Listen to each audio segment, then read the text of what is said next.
Bismillahirrahmanirrahim. Assalamualaikum warahmatullahi wabarakatuh. Alhamdulillahilladzi bi ni'matihi tatimmu shalihat. Alladzi hadana li hadza wa ma kunna linahtadiya laula an hadana Allah. Asyhadu an la ilaha illallah wahdahu la syarika lah. Wa asyhadu anna Muhammadan abduhu wa rasuluh. Allahumma shalli ala Muhammad wa ala ali Muhammad kama shallaita ala ali Ibrahim innaka Hamidum Majid. اللهم بارك على محمد وعلى آل محمد كما باركت على آل إبراهيم إنك حميد مجيد سبحانك لا علم لنا إلا ما علمتنا إنك أنت السميع العليم اللهم إنا نسألك علما نافعا ورزقا طيبا وعملا متقبلا اللهم إنا نسألك علما نافعا ورزقا طيبا وعملا متقبلا اللهم إنا نسألك علما نافعا ورزقا طيبا وعملا متقبلا ربنا تقبل منا إنك أنت السميع العليم وتب علينا إنك أنت التواب الرحيم ربنا آتنا في الدنيا حسنة وفي الآخرة حسنة وقنا عذاب النار ربنا آتنا في الدنيا حسنة وفي الآخرة حسنة وقنا عذاب النار وصلى الله على النبي محمد والحمد لله رب العالمين. Tuan-tuan, puan-puan, hadirin yang dirahmati Allah Subhanahu wa taala, ini adalah perjumpaan kita yang ke-19 dalam ayat dan hikmah surah Al-Ahzab.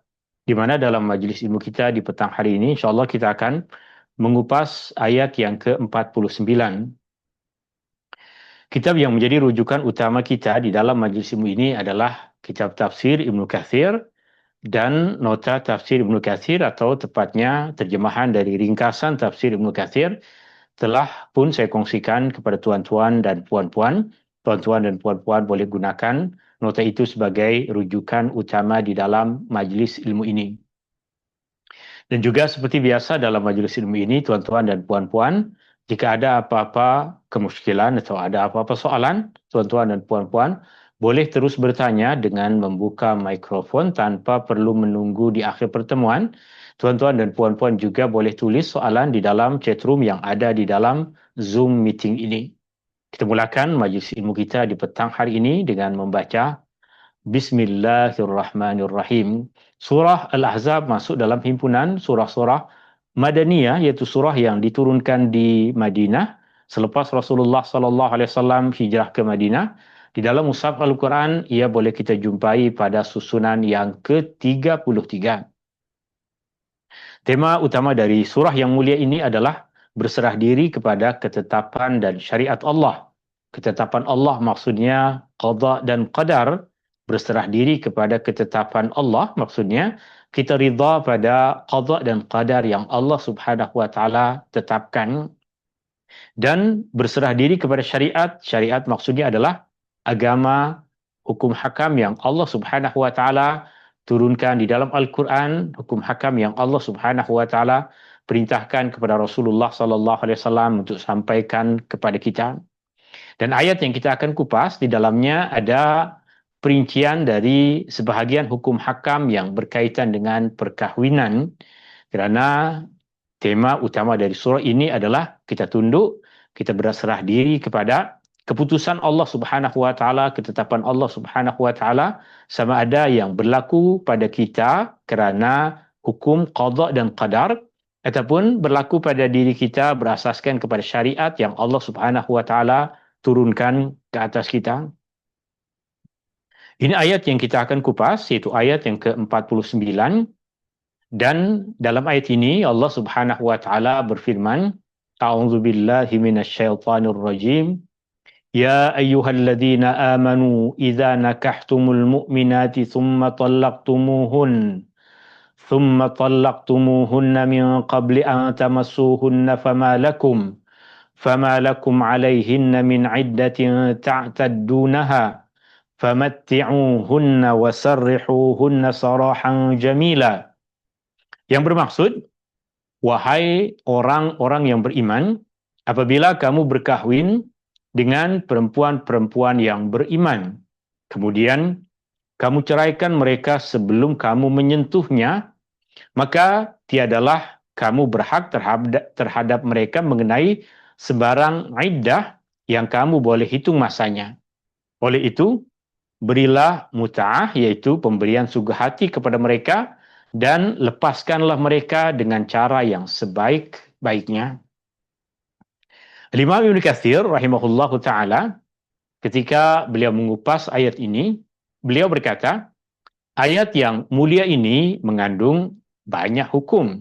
Ada banyak pengajaran yang boleh kita dapatkan dari ayat yang mulia ini.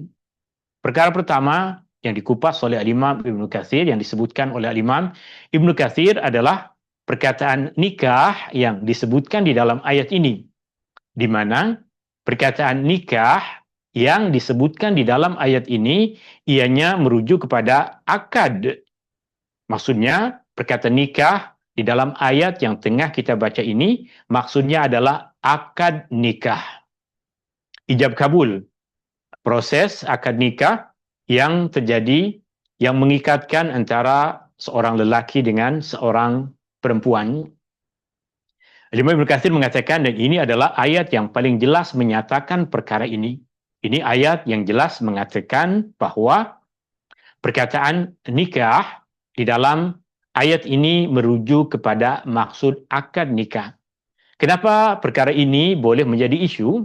Perkara ini menjadi isu kerana Rasulullah sallallahu alaihi wasallam pada beberapa hadis yang Rasulullah sallallahu alaihi wasallam sabdakan, Rasulullah sallallahu alaihi wasallam menggunakan perkataan nikah untuk maksud hubungan suami istri.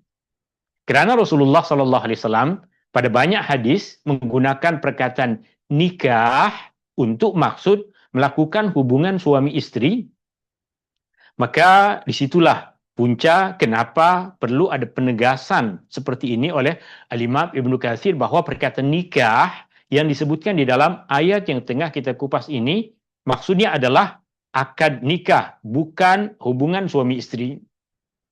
Rasulullah SAW misalnya pernah menjelaskan tentang hukum hakam berkaitan dengan perempuan yang tengah haid. Perempuan yang tengah haid tentu diharamkan ke atasnya dan diharamkan ke atas suaminya untuk mereka melakukan hubungan suami istri. Rasulullah SAW pada beberapa riwayat ketika menyebutkan tentang hukum hakam ini, Rasulullah SAW menggunakan perkataan nikah untuk maksud hubungan suami istri. Artinya Rasulullah SAW mengucapkan pada sebahagian riwayat, if'alu kulla syai'in illa nikah. Lakukanlah segala sesuatu kecuali hubungan suami istri. Di mana di dalam riwayat tersebut Rasulullah SAW menggunakan perkataan nikah untuk maksud melakukan hubungan suami istri. Dan kerana ada isu seperti itu, Rasulullah SAW pernah menggunakan perkataan nikah untuk maksud melakukan hubungan suami istri. Sedangkan dalam ayat yang tengah kita baca ini, Allah Subhanahu Wa Taala sebutkan perkataan nikah yang maksudnya adalah akad nikah. Yang maksudnya adalah ijab kabul yang dilakukan untuk mengikatkan hubungan antara seorang lelaki dengan seorang perempuan. Maka isunya diperincikan oleh Imam Ibn Katsir rahimahullah ta'ala dengan mengatakan, para ulama berbeza pandangan mengenai maksud sebenar dari perkataan nikah. Adakah ia bermaksud akad sahaja seperti yang disebutkan di dalam ayat ini, persetubuhan iaitu hubungan suami istri seperti di dalam hadis yang tadi kita sebutkan, atau ia bermaksud kedua-duanya, akad dan juga hubungan suami istri.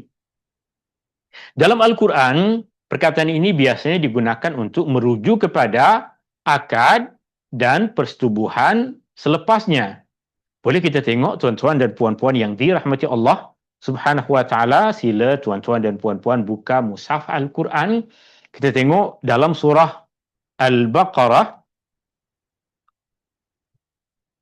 Dalam surah Al-Baqarah,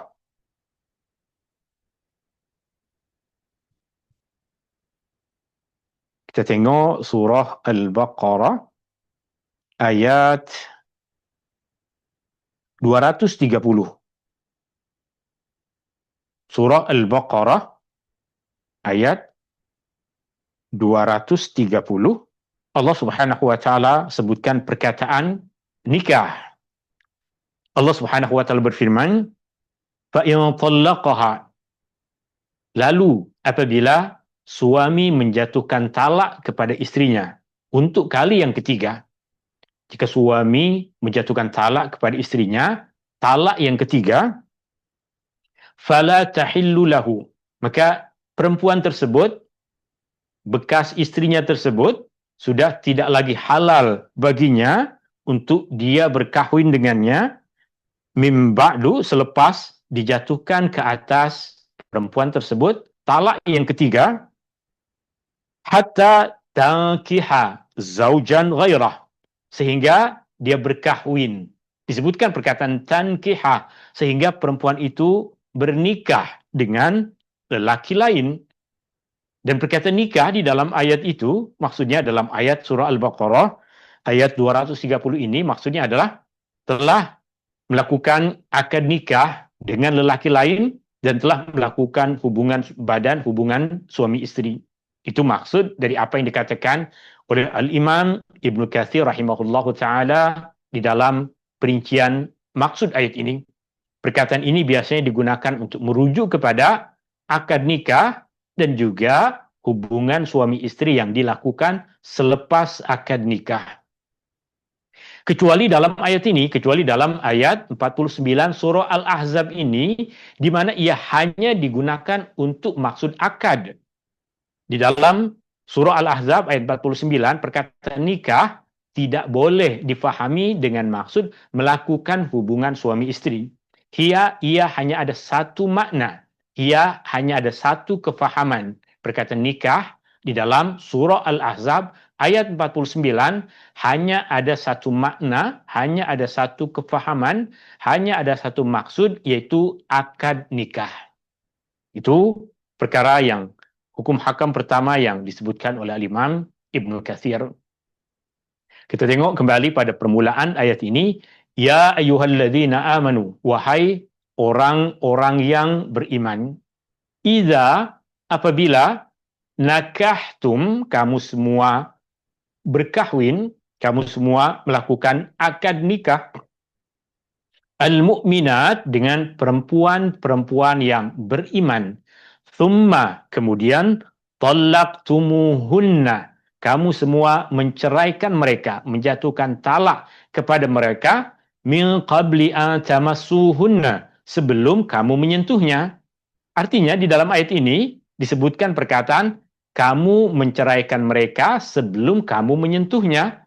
Bermaksud kamu menjatuhkan talak kepada mereka sebelum kamu melakukan hubungan suami istri dengan mereka. Nyata bahwa perkataan nakahtum, perkataan nikah di dalam ayat ini maksudnya adalah akad nikah. Kemudian Al-Imam Ibnu Katsir menyebutkan kepada kita perincian hukum yang kedua. Ayat ini juga menunjukkan bahwa dibolehkan menceraikan istri sebelum melakukan hubungan dengannya. Pernikahan adalah satu pilihan dan hidup menjadi pasangan suami istri adalah satu pilihan dan tanggung jawab. Ketika seorang pasangan melakukan akad nikah, artinya telah sah di antara mereka akad nikah, tapi baru sahaja beberapa masa mereka hidup bersama sebagai pasangan suami istri, di mana mereka belum lagi melakukan hubungan suami istri. Terjadi satu perkara yang menunjukkan bahwa mereka tak boleh hidup bersama, tiada keserasian antara mereka.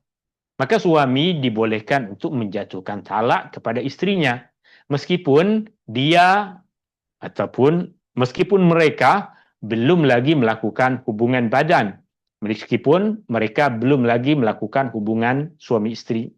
Sama ada istri baharu yang berkahwin ini, pasangan baharu yang berkahwin ini adalah kedua-duanya orang yang belum pernah berkahwin sebelumnya, atau masing-masing dah pernah berkahwin sebelumnya, tapi dalam akad nikah yang baharu sahaja mereka lakukan, selepas sah proses akad nikah yang terjadi antara mereka, yang mengikat dan menyatukan mereka, mereka belum lagi melakukan hubungan suami istri, tapi ada penyebab yang menyebabkan suami menjatuhkan talak kepada istrinya.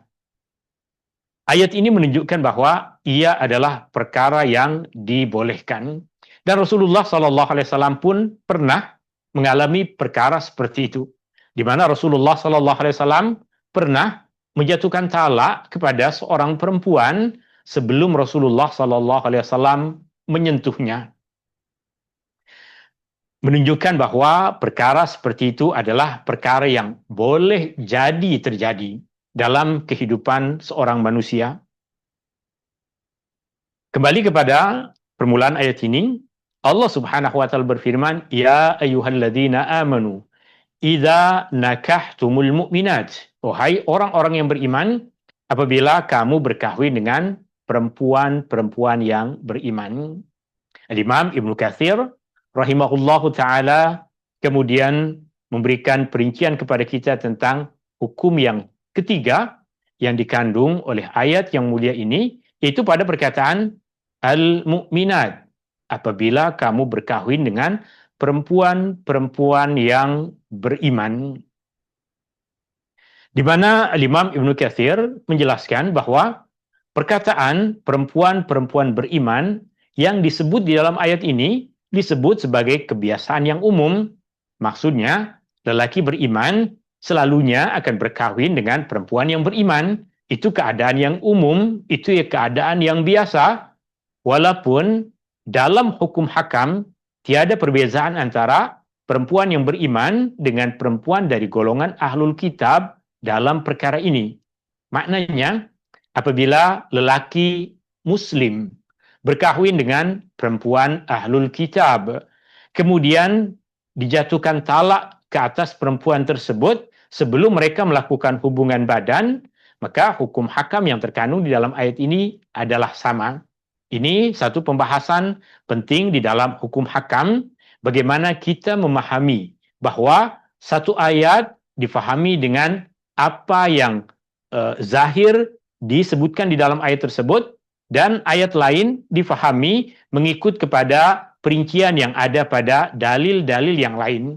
Ini tentunya satu perkara yang tidak mudah bagi orang yang tidak terbiasa untuk menghimpunkan dalil-dalil dari hadis-hadis Nabi SAW yang menjelaskan tentang satu perkara.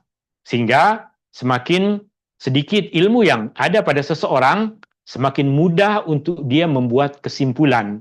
Semakin banyak ilmu seseorang, maka semakin banyak perkara-perkara yang dia perlu pertimbangkan untuk mengambil satu kesimpulan, untuk menetapkan satu perkara. Itu perbezaan antara ulama-ulama yang memiliki ilmu dengan orang-orang yang hanya melihat kepada satu hadis Nabi SAW, kemudian membuat kesimpulan yang besar dari hadis tersebut tanpa mengambil kira, tanpa melihat, tanpa mempelajari, tanpa mengkaji dalil-dalil lain yang berkaitan dengan hukum hakam yang dia tengah kupas. Maka Imam Ibnu Katsir memberikan kepada kita kemudahan untuk memahami ayat ini bahwa meskipun di dalam ayat ini disebutkan perkataan al-mu'minat, tapi hukum hakam berkaitan dengan perceraian, hukum hakam berkaitan dengan talak adalah sama. Sama ada yang berkahwin tersebut, yang perempuan yang dikahwini tersebut adalah perempuan yang beriman atau perempuan dari kalangan ahlul kitab. Ini hukum hakam yang keempat yang disebutkan oleh Imam Ibnu Katsir rahimahullahu taala rahmatan wasi'ah.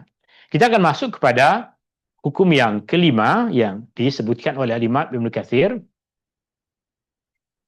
Hukum hakam yang kelima yang disebutkan oleh Imam Ibnu Katsir adalah satu perkara yang menarik, satu perkara yang penting, di mana Imam Ibnu Katsir mengatakan bahwa Ibnu Abbas, sahabat Nabi SAW, Sa'id bin Al-Musayyib, seorang tokoh ulama tabi'in, murid kepada sahabat Nabi SAW, Hasan Al-Basri, juga murid kepada sahabat Nabi SAW. Kemudian Ali bin Al-Husain, Zainal Abidin, cucu kepada Rasulullah SAW, dan beberapa ulama salaf terdahulu, mereka berpandangan bahwa talak tidak sah kecuali setelah berlangsungnya pernikahan, talak tidak sah kecuali setelah berlangsungnya akad nikah.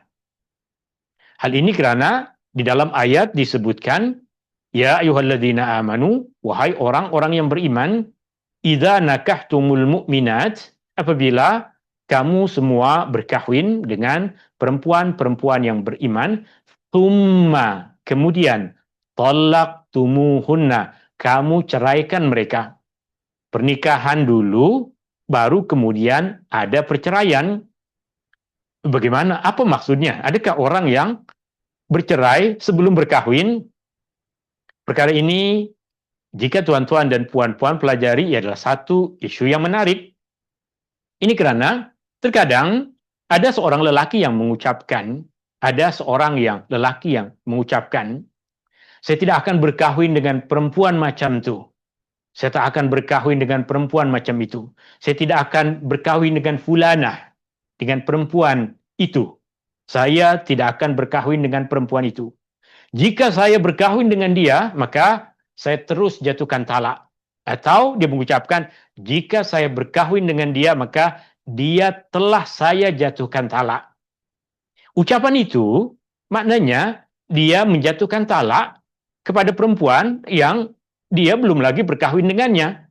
Maka mengikut kepada apa yang tadi disebutkan oleh Imam Ibnu Katsir, ramai ulama-ulama generasi salaf dahulu ketika mereka mengupas ayat ini, mereka menyebutkan kesimpulan bahwa tiada perceraian, tiada lafaz talak yang sah, melainkan jika ia diucapkan selepas akad nikah, selepas perkahwinan. Contoh yang mungkin lebih mudah difahami oleh sebagian dari tuan-tuan dan puan-puan. Pasangan suami istri yang sah. Pasangan suami istri yang sah. Istri tengah cemburu bahwa suaminya tengah dekat dengan seorang perempuan yang lain.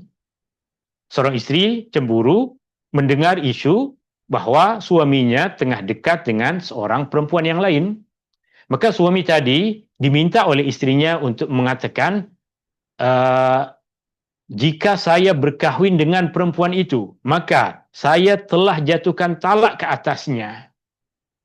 Itu pun sama, maknanya ucapan talak yang disebutkan adalah ucapan yang disebutkan sebelum adanya akad perkahwinan antara lelaki itu dengan perempuan yang kedua tadi. Maknanya ia adalah ucapan yang sia-sia, ucapan yang tidak memberikan kesan.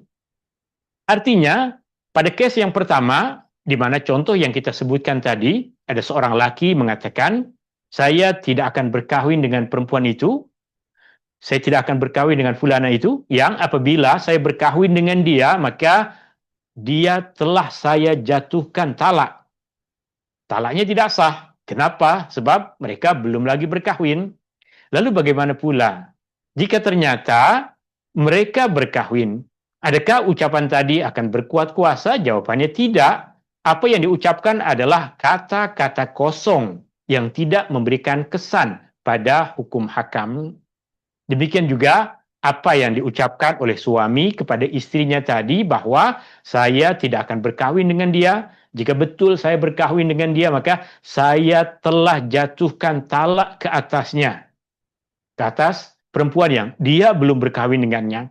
Itu pun kata-kata yang tidak dianggap di dalam agama karena ia adalah menjatuhkan talak ke atas seorang perempuan yang dia belum lagi berkahwin dengannya. Menunjukkan, ayat yang kita tengah baca ini menunjukkan bahwa perceraian hanya berlaku selepas nikah.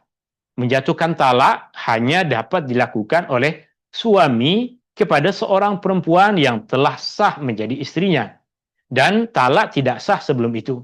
Dan ini adalah pandangan yang dipegang oleh banyak ulama salaf dan khalaf, yang tanya Imam Asy-Syafi'i, Imam Ahmad bin Hanbal.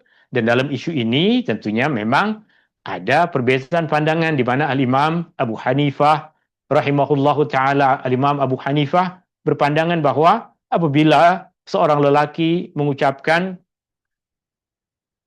jika saya berkahwin dengan perempuan itu, maka saya akan jatuhkan talak kepadanya, atau saya telah jatuhkan talak kepadanya, maka ucapan itu akan berlaku apabila dia melakukan akad nikah. Maka terus istri yang baru sahaja dia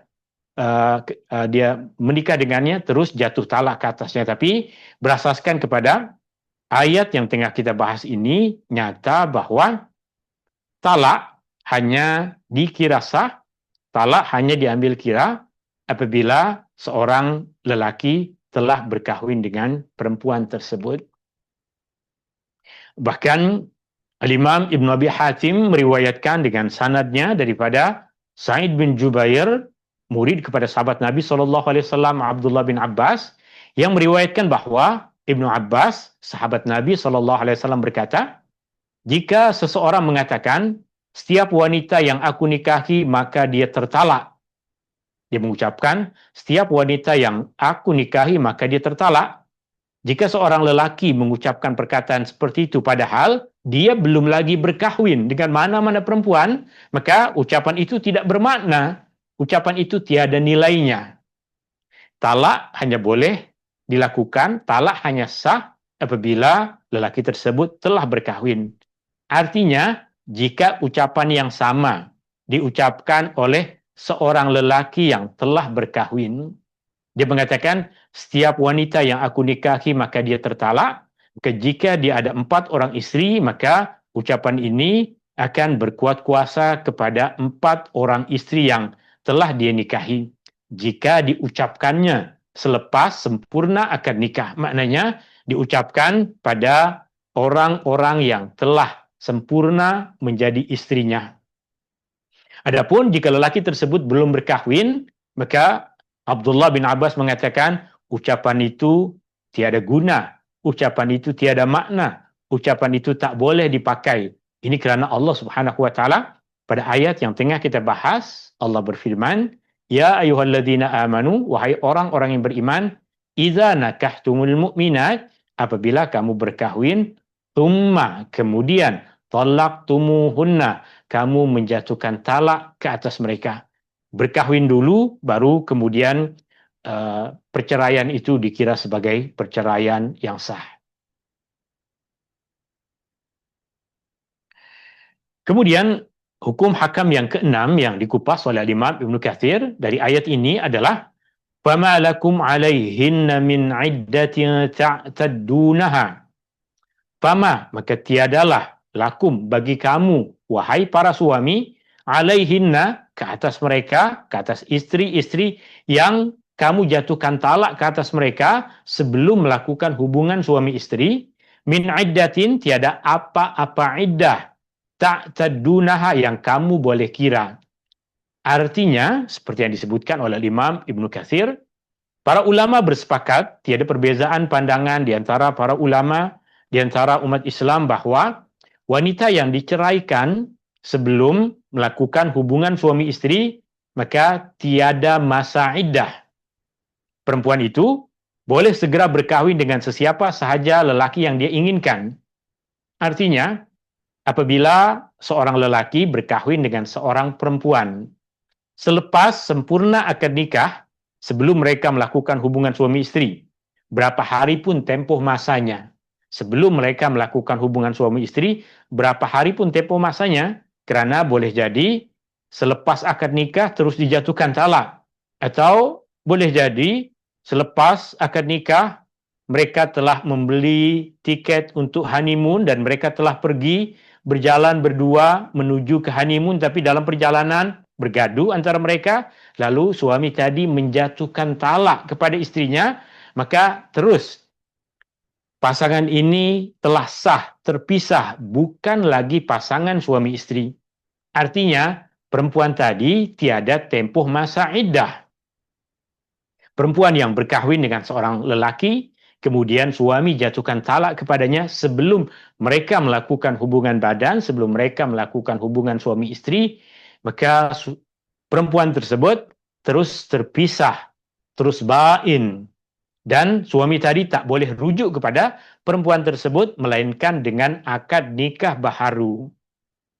Tidak ada pengecualian dalam perkara ini. Semua perempuan yang berkahwin dengan seorang lelaki kemudian dijatuhkan talak, maka tiada tempoh masa iddah ke atasnya kecuali wanita yang suaminya meninggal dunia, dan itu pun keadaannya berbeza, bukan dia dijatuhkan talak, tapi suaminya meninggal dunia.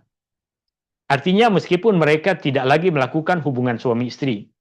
Contoh, pasangan ini berkahwin dan selesai akad nikah, kemudian suami tadi kemalangan atau terjadi sesuatu yang menyebabkan suami meninggal dunia. Lepas akad nikah, belum lagi mereka melakukan hubungan suami istri, kemudian suami meninggal dunia, maka wajib ke atas perempuan tersebut untuk mengambil tempoh masa iddah. Tempoh masa iddah suami mati, tempoh masa iddah suami meninggal dunia, yaitu 4 bulan 10 hari, meskipun belum pernah mereka melakukan hubungan suami istri. Oke. Bagian akhir dalam ayat ini, berarti kita akan kupas hukum hakam yang ke-6 ke-7, saya tak boleh ingat berapa kira tadi. Famati'uhunna wasarrihuhunna sarahan jamila. Yang bermaksud oleh itu, terjemahan dari bahagian ayat ini boleh kita jumpa pada bahagian oleh itu berilah muta'ah, yaitu pemberian suguh hati kepada mereka, dan lepaskanlah mereka dengan cara yang sebaik-baiknya.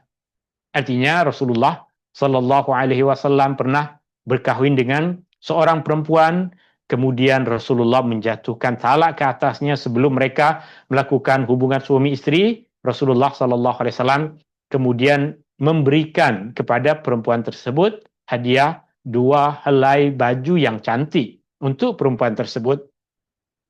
Itu yang dinamakan sebagai mut'ah, pemberian suguh hati yang diberikan oleh suami kepada perempuan yang dia jatuhkan talak. Perempuan yang dia jatuhkan talak. Sama ada perempuan tersebut dia jatuhkan talak sebelum mereka melakukan hubungan suami istri, atau perempuan itu dah lama menikah dengannya, dah hidup lama sebagai pasangan suami istri, dah ada anak mungkin, dah ada cucu mungkin, kemudian suami menjatuhkan talak ke atasnya, maka dalam ayat ini juga ada perintah, maka di dalam Al-Quran juga ada perintah untuk memberikan mut'ah. Ada perbedaan pandangan di antara para ulama, adakah mut'ah memberikan suguh hati kepada perempuan yang dijatuhkan talak ke atasnya, adakah ia perkara yang wajib atau tidak wajib? Ia adalah perbezaan pandangan di antara para ulama. Majoriti ulama berpandangan ia adalah satu perkara yang digalakkan, ia tidak wajib. Tetapi Al-Imam Asy-Syafi'i rahimahullahu taala berpandangan bahwa mut'ah adalah wajib. Hukum hakam ini diperincikan oleh Imam Ibnu Katsir dengan beliau mengatakan mut'ah di sini boleh bermaksud setengah daripada mahar yang telah ditetapkan, atau mut'ah khusus jika mahar belum ditentukan. Ini berkaitan dengan apa yang Allah Subhanahu wa taala firmankan, apa yang disebutkan oleh Imam Ibnu Katsir ini adalah satu kesimpulan berasaskan kepada firman Allah yang kita akan bacakan. Jika kita baca ayatnya, maka kita akan faham apa maksud separuh ataupun setengah dari mahar. Mut'ah berupa separuh dari mahar, atau mut'ah yang khusus yang maknanya tidak berkaitan dengan separuh mahar tapi berkaitan dengan kemampuan suami atau keadaan ekonomi suami. Yang pertama adalah surah Al-Baqarah ayat 237, di mana dalam ayat ini Allah Subhanahu wa taala berfirman, "Wa in talaqtumuhunna min qabli an tamassuhun." Dan jika kamu ceraikan mereka sebelum kamu bercampur dengan mereka, sebelum kamu menyentuh mereka, sebelum kamu melakukan hubungan badan dengan mereka, wa qad faradtum lahunna fariidah, dan kamu telah menetapkan kadar mas kawin bagi mereka, untuk mereka, faridatan fanisfu ma faradtum, maka mereka berhak mendapat separuh dari mas kawin yang telah kamu tetapkan. Artinya jika dalam akad nikah tersebut suami menyebutkan bahwa maharnya adalah 10 gram emas, tapi maharnya belum lagi diberikan, tapi disebutkan di dalam akad tersebut. Dalam akad tersebut disebutkan mas kawinnya adalah 10 gram emas. Dan jika terjadi perceraian sebelum mereka melakukan hubungan suami istri, mengikut kepada ayat Al-Quran ini, suami memberikan separuh dari maharnya, yaitu 5 gram emas. Ayat yang kedua yang menunjukkan bahwa mahar diberikan sesuai dengan kemampuan suami. Allah Subhanahu wa taala berfirman, "La junaha 'alaikum in talaqtumun nisaa ma lam tamassuhunna." Tidaklah kamu berdosa dan tidaklah kamu menanggung bayaran mas kawin jika kamu menceraikan istri-istri kamu sebelum kamu bercampur dengan mereka atau sebelum menetapkan mas kawin itu. Wa matti'uhunna 'alal musii'i qadaruhu wa 'alal muqtiri qadaruhu mata'an bil ma'ruf. Walaupun demikian, artinya yang berkaitan dengan apa yang tadi disebutkan oleh Imam Ibnu Katsir, walaupun demikian, hendaklah kamu memberikan mut'ah, yaitu pemberian sungguh hati kepada mereka yang diceraikan itu, yaitu suami yang senang, yang ada kelapangan, yang ada kelebihan harta, maka hendaklah memberi sungguh hati itu menurut ukuran kemampuannya. Dan suami yang susah pula menurut kemampuannya juga. Sebagai pemberian suku hati yang menurut yang patut, lagi menjadi satu kewajiban ke atas orang-orang yang mahu berbuat kebaikan. Perkataan haqqan 'alal muhsinin ini yang menjadi asas utama kenapa Imam Asy-Syafi'i berpandangan bahwa mut'ah adalah wajib. Perkataan hak difahami oleh Imam Asy-Syafi'i dengan maksud wajib, maka terjemahan yang ada di dalam ayat ini pun terjemahan Al-Quran mengikut kepada kefahaman dalam mazhab Syafi'i. Jika perkataan hak difahami dengan maksud wajib, maka itulah terjemahannya. Tapi perkataan hak di dalam Al-Quran, perkataan hak di dalam hadis, perkataan hak di dalam bahasa Arab tidak sahaja bermaksud wajib, tapi ia boleh juga bermaksud satu perkara yang patut, satu perkara yang mesti, meskipun tidak terkandung padanya perkataan, tidak terkandung di dalamnya maksud wajib. Dan terakhir, Imam Ibnu Katsir berkaitan dengan hukum hakam ini, tentunya perkara ini ketika terjadi perselisihan antara suami dengan istri, tentunya hukum hakam akan ditetapkan di dalam mahkamah dan itu yang akan digunakan di dalam masyarakat ketika terjadi perselisihan antara suami istri pada isu yang berkaitan dengan mut'ah. Contohnya, suami nak ikut kepada mazhab lain, isteri nak berpegangan kepada mazhab Syafi'i, maka isunya akan dibawa ke mahkamah dan mahkamah yang akan memberikan keputusan berkaitan dengan perkara itu. Menurut riwayat Ali bin Abi Thalhah daripada sahabat Nabi SAW, Abdullah bin Abbas radhiyallahu anhuma, jika telah ditetapkan mahar untuknya, maka dia hanya mendapatkan separuh. Jika belum ditetapkan mut'ah, perlu diberikan mengikut kemampuan suami, sama ada suami adalah orang yang tengah susah atau berada dalam keadaan ekonomi yang baik sebagai satu pelepasan yang baik. Maknanya menikah dilakukan dengan akad nikah yang baik. Jika mahu bercerai, maka itulah maksud dari mut'ah, agar suami menceraikan dengan cara yang baik. Seperti yang disebutkan di akhir ayat ini, wasarrihuhunna sarahan jamila. Lepaskanlah mereka dengan cara yang baik. Wallahu ta'ala a'la wa alam, tuan-tuan dan puan-puan yang dirahmati Allah Subhanahu wa ta'ala. Ini yang boleh saya kupas dalam majlis ilmu kita di petang hari ini. Dan tentunya banyak pengajaran yang telah kita kupas. Di antara pengajaran utamanya adalah tiada talak sebelum berkahwin. Talak hanya sah apabila dilakukan selepas sempurna akad nikah. Apapun yang diucapkan oleh seorang lelaki ke atas seorang perempuan yang belum lagi menjadi istrinya berkaitan dengan lafaz talak, maka ianya tidak berlaku. Ianya tidak berlaku. Bagaimana pula jika suami bersumpah, seorang lelaki bersumpah, demi Allah, apabila aku berkahwin dengan dia, maka aku telah jatuhkan talak. Lalu kemudian dia berkahwin dengannya. Adakah talak tersebut jatuh ke atas perempuan tadi? Jawabannya tidak. Sebab ianya diucapkan sebelum berkahwin. Lalu dia tadi sebut nama Allah.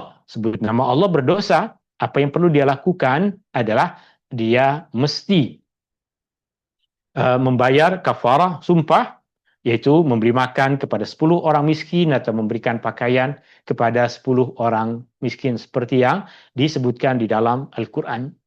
Pengajaran yang kedua, Islam mengatur kehidupan secara terperinci. Perkara-perkara di dalam kehidupan seseorang mesti ada hukum hakamnya di dalam agama. Setiap apa yang kita lakukan ada hukum hakamnya.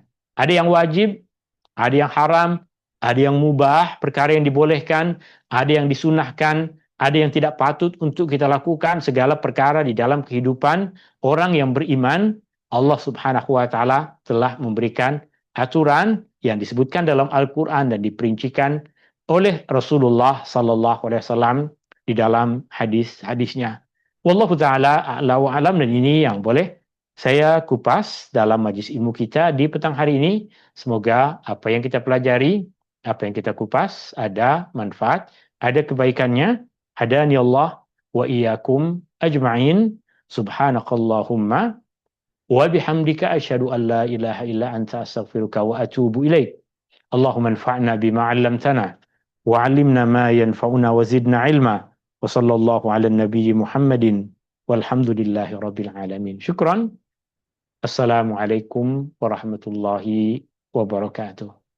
Waalaikumsalam warahmatullahi wabarakatuh. Terima kasih Ustaz. Syukran, jazakumullah khairan.